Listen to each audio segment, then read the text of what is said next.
মুখ লিছি না। যদি আপনি প্রত্যেকটা গ্রামে এরকম স্ক্যাম হচ্ছে, আর তার শিকার হলাম আজ আমি। বদলে আর পর্যন্ত পছন্দ করে নিতে পারবেন, এস বদলে জেড পর্যন্ত পছন্দ করে। আমি এগুলোর মধ্যে যাই নিব না কেন আমাকে 1100 বেশি লাগবে না।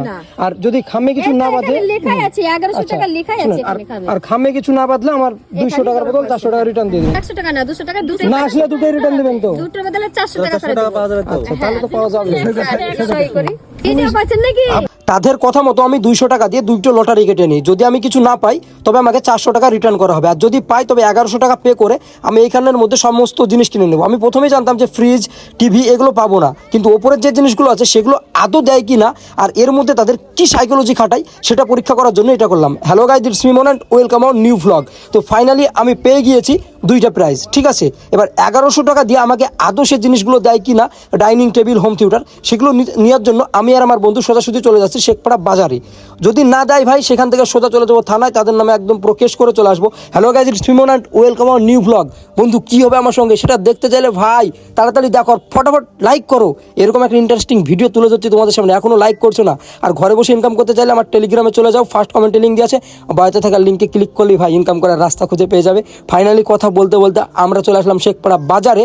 তারপরে লোকটাকে ফোন করলাম, আমি ভেবেছিলাম প্রথমে ফোন রিসিভ করবে না, কিন্তু ভাই ফোন রিসিভ করলো অ্যান্ড আমাকে একটা লোকেশান দিল যে শেখপাড়া যে স্কুলটা আছে স্কুলের কাছে চলে এসো। অ্যান্ড আমি বারবার বলছিলাম যে আমি যে ডাইনিং টেবিলটা জিতেছি বা হোম থিয়েটার বা টেবিল ফ্যান সেগুলো কি পাবো, সে একটাই কথা বলছিল হ্যাঁ ভাই পাবে। মানে কনফিডেন্স লেভেল দেখার পরে বুঝতে পারছিলাম না যে স্ক্যামটা কীভাবে হবে, মানে 1100 টাকাতে আদৌ কি সম্ভব দেওয়া, সেটা পরীক্ষা করে দেখার জন্য ভাই চলে আসলাম এত দূর।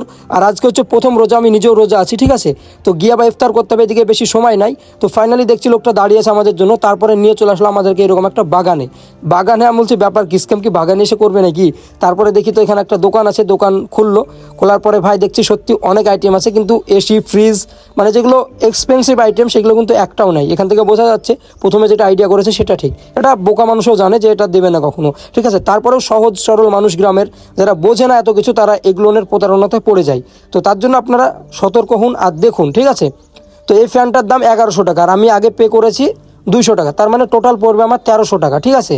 তো আদৌ ফ্যানটার মার্কেট ভ্যালু কত, যাদের দোকান আছে অবশ্যই ভাই কমেন্ট করে একটু জানিয়ে দিবে যে এটার মার্কেট ভ্যালু কত আছে, যে এটা নিলে কত টাকা লস হতে পারে, ঠিক আছে। কারণ কেউ তো কোম্পানি তো লচে তো মাল ছাড়বে না, আর কোম্পানি মানুষকে দেওয়ার জন্য তো কোম্পানি খুলেনি, তারা মানুষের কাছ থেকে নেওয়ার জন্য, তারা নিজেরা প্রফিট করার জন্য এটা করেছে, ঠিক আছে। তো চলো দেখা যাক, আমি এখানে ডাইনিং টেবিল নিলাম একটা, তো পে করবো এখন 1100 টাকা, আগে 200 টাকা দিয়ে আছে। আমি যদি দুটো নিতাম তবে একটু বেশি লস খেতাম, সেজন্য আমি একটা নিলাম, ঠিক আছে। লস সে তো বুঝতেই পারছি, তারপরে কতটা লস সেটা বুঝতে পারছি না। তো এই যে ডাইনিং টেবিল দেখতে পাচ্ছ, পাশে গোল কালারের